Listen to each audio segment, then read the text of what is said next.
Hello everyone, welcome back to my YouTube channel. आज हम discuss करने वाले हैं गेट 2013 के पेपर को और आज जो हम सेक्शन डिस्कस करेंगे that will be modern algebra. साथ ही साथ ये जो वीडियो है ये है पार्ट 3 तो चलिए स्टार्ट करते हैं आज की वीडियो को। आज का हमारा क्वेश्चन क्या है, let G be a group of order 231। तो इस क्वेश्चन में बेसिकली हमें G जो है वो एक ग्रुप दिया गया है जिसका ऑर्डर किसके बराबर है, दैट इज 231 के बराबर है। अब इस क्वेश्चन में पूछा क्या गया है, then the number of elements of order 11 in G is. तो हमें इस क्वेश्चन में बेसिकली क्या बताना है कि कितने एलिमेंट्स होंगे इस G में जिनका ऑर्डर जो है वो किसके बराबर है, दैट इज 11 के बराबर है। तो चलिए डिस्कस करते हैं इस क्वेश्चन के सल्यूशन को। इस क्वेश्चन के सल्यूशन को डिस्कस करने से पहले हम डिस्कस करेंगे कुछ इंपॉर्टेंट कॉन्सेप्ट्स को जिनको हम यूज़ करेंगे while solving this particular question. सबसे पहला जो कॉन्सेप्ट हम डिस्कस करेंगे that will be the silos third theorem. अब ये साइलोस थर्ड थ्योरम है क्या, तो इस केस में क्या है कि G जो है वो एक फाइनाइट ग्रुप है, तो उस टाइम पे कितने साइलोपी सब ग्रुप्स होंगे इस ग्रुप G के अंदर वो किसके बराबर होगा, दैट इज NP के बराबर होगा, जो कि फर्दर किसके इक्वल होगा, that is 1 plus P into K के इक्वल होगा, जहाँ पे K की वैल्यू जो है वो क्या होगी 0, 1, 2, 3 एंड सो ऑन। और साथ ही साथ 1 प्लस P इंटू K जो है वो डिवाइड करेगा ऑर्डर ऑफ G को। So this is the concept of silos third theorem. जैसा कि हमने साइलो थर्ड थ्योरम में किसका जिक्र किया था, दैट इज साइलो पी सब ग्रुप का जो है वो जिक्र किया है। तो सबसे पहले तो हम जानने की कोशिश करेंगे कि ये जो साइलो पी सब ग्रुप ये होता क्या है, और इसे जर्नली शॉर्ट फॉर्म में जो है वो ऐसे कहा जाता है, that is P of SSG। अब ये साइलो पी सब ग्रुप होता क्या है, तो इस केस में क्या है कि हम मान के चलेंगे कि G जो है वो एक फाइनाइट ग्रुप है और साथ ही साथ P की पावर n जो है वो डिवाइड कर रहा है ऑर्डर ऑफ G को, लेकिन P की पावर n+1 जो है वो डिवाइड नहीं कर रहा है ऑर्डर ऑफ G को। तो उस टाइम पे हम ये कहेंगे कि ये जो सब ग्रुप है जिसका ऑर्डर किसके बराबर है, दैट इज P की पावर n के बराबर है। इस सब ग्रुप को जो है हम कहेंगे कि ये क्या है, साइलो P सब ग्रुप है। So this is the definition of silo P सब ग्रुप। अब हम आते हैं आज के क्वेश्चन की तरफ, और आज के क्वेश्चन में जैसा कि हमें क्या गिवन है कि G जो है वो एक ग्रुप है जिसका ऑर्डर किसके बराबर है, दैट इज 231 के बराबर है।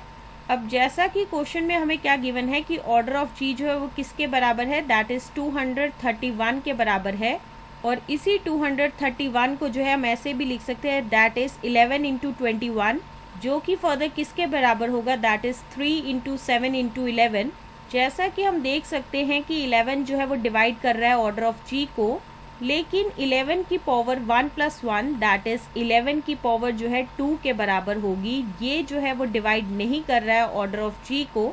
तो यहाँ से हम ये कह सकते हैं कि G के पास जो है 11 SSG है जिसका ऑर्डर किसके बराबर है, दैट इज 11 के बराबर है।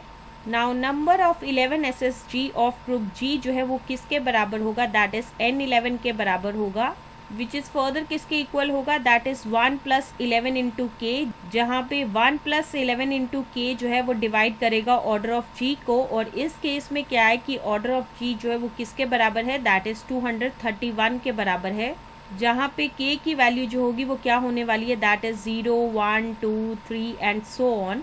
सबसे पहले जो है जब K जो है वो 0 के बराबर होगा तो उस टाइम पे N11 जो है वो किसके बराबर होगा, that is 1 plus 11 into 0 which is further equal to होगा 1 के बराबर, और साथ ही साथ 1 जो है वो डिवाइड कर रहा है 231 को। तो यहाँ से हम ये कह सकते हैं कि N11 इज इक्वल टू 1 जो है वो पॉसिबल है 11 SSG के लिए। अब उसके बाद जो है जब हम K इक्वल टू 1 लेंगे तो उस टाइम पे N11 जो है वो किसके बराबर होगा, that is 1 plus 11 into 1 which is further equal to किसके होगा, दैट इज 12 के इक्वल होगा, और साथ ही साथ 12 जो है वो डिवाइड नहीं कर रहा है 231 को। तो यहाँ से हम ये कह सकते हैं कि N11 इज इक्वल टू 12 जो है वो पॉसिबल नहीं है 11 SSG के लिए। ऐसे ही जब हम K equal to 2, 3, 4 and so on लेंगे तो वो भी जो है वो पॉसिबल नहीं है 11 SSG के लिए। तो इस पूरी डिस्कशन से हम ये कह सकते हैं कि N11 इज इक्वल टू 1 जो है वही पॉसिबल है। So therefore we can say that G has a unique 11 SSG. अगर G के पास जो है यूनिक 11 SSG है तो यहाँ से हम ये कह सकते हैं कि G के पास जो है वो यूनिक सब ग्रुप होगा जिसका ऑर्डर किसके बराबर होगा, दैट इज़ 11 के बराबर होगा। और साथ ही साथ अगर कोई सब ग्रुप है जिसका ऑर्डर 11 के बराबर है तो उसके पास जो है सारे एलिमेंट्स जो होंगे उनका ऑर्डर क्या होगा, 11 के बराबर होगा, लेकिन एक एलिमेंट को छोड़ के, दैट इज़ आइडेंटिटी एलिमेंट। और साथ ही साथ आइडेंटिटी एलिमेंट का जो ऑर्डर होगा वो किसके बराबर होगा, 1 के बराबर होगा। तो यहाँ से हम ये कह सकते हैं कि यहाँ पे टोटल 10 एलिमेंट्स होंगे जिनका ऑर्डर किसके बराबर होगा, दैट इज़ 11 के बराबर होगा। So the number of elements of order 11 in G is equal to किसके होगा, दैट इज़ 10 के बराबर होगा। So that's why 10 will be the answer of this particular question number 1। अब हम आते हैं आज के दूसरे क्वेश्चन की तरफ, और आज का हमारा दूसरा क्वेश्चन क्या है, that is the number of non isomorphic abelian group of order 24 is. तो इस क्वेश्चन में बेसिकली हमें क्या बताना है कि कितने जो है नॉन आइसोमॉर्फिक अबिलियन ग्रुप होंगे जिनका ऑर्डर किसके बराबर होगा, दैट इज 24 के बराबर होगा। तो चलिए डिस्कस करते हैं इस क्वेश्चन के सल्यूशन को। इस क्वेश्चन के सल्यूशन को डिस्कस करने से पहले हम डिस्कस करेंगे कुछ इंपॉर्टेंट कॉन्सेप्ट्स को जिनको हम यूज करेंगे while solving this particular question. सबसे पहले तो हम जानने की कोशिश करेंगे कि fundamental theorem of finite abelian group होता क्या है। तो इस केस में क्या है कि हम हर एक फाइनाइट अबिलियन ग्रुप को जो है हम लिख सकते हैं as a direct product of cyclic groups जिनका ऑर्डर जो है वो क्या होगा, दैट इज प्राइम पावर होगा। और साथ ही साथ ये जो फैक्टराइजेशन होगी ये यूनिक होगी except for the rearrangement of the factors. Now next we are going to discuss an important note and that note is that अगर ऑर्डर ऑफ G जो है वो किसके बराबर है, दैट इज n के बराबर है, जो कि फर्दर किसके बराबर होगा, दैट इज P1 की पावर R1 इंटू P2 की power R2 into so on up to Pk की पावर Rk, जहाँ पे ये जो सभी P1 P2 से लेके Pk तक जो है ये सारे के सारे प्राइम नंबर्स हैं, जहाँ पे क्या होगा कि P1 is not equal to P2 is not equal to so on up to is not equal to Pk होगा। और साथ ही साथ Rks जो है वो सारे के सारे क्या है, पॉजिटिव इंटीजर्स है। तो उस टाइम पे number of non isomorphic abelian groups जो है वो किसके बराबर होगा, that is P of R1 into P of R2 so on up to P of Rk के बराबर होगा, जहाँ पे ये जो P ऑफ Ri जो है वो डिनोट कर रहा है number of partition of the element, that is Ri। अब हम आते हैं आज के क्वेश्चन की तरफ। तो इस केस में क्या है कि हम मान के चलेंगे कि G जो है वो एक ग्रुप है जिसका ऑर्डर किसके बराबर है, दैट इज 24 के बराबर है। अगर ऑर्डर ऑफ G जो है वो किसके बराबर है, दैट इज 24 के बराबर है, so which is further equal to होगा 8 into 3 and which is further equal to होगा 2 की पावर 3 इंटू 3 की पावर 1।